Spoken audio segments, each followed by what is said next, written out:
Falmerabatsika ny tokatrano ny topoko lasy topoko vavy amity takarivany fa 5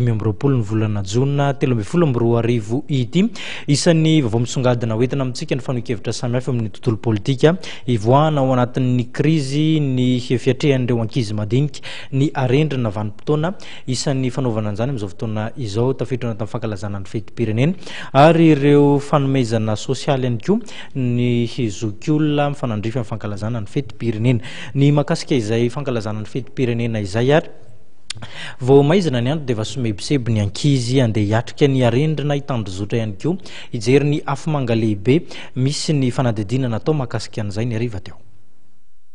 Fetim-pirenena mira fifaliana ho an'ny rehetra ho an'ny ankizy madinika manokana dia sinidina namen'ny arabe izy ireo niaraka amin'ny arendrina miravaka loko maro samihafa nivoaka ny trano tokoa niaraka amin'ireo ray aman-dreny hanao arendrina araka ny fomba malagasy ary natao ho nandritra ny 3 taona izao. Efa tsy ndrin-taona tokoa ireo ankizy hivoaka eny an-dalambe miaraka amin'ny arendrina.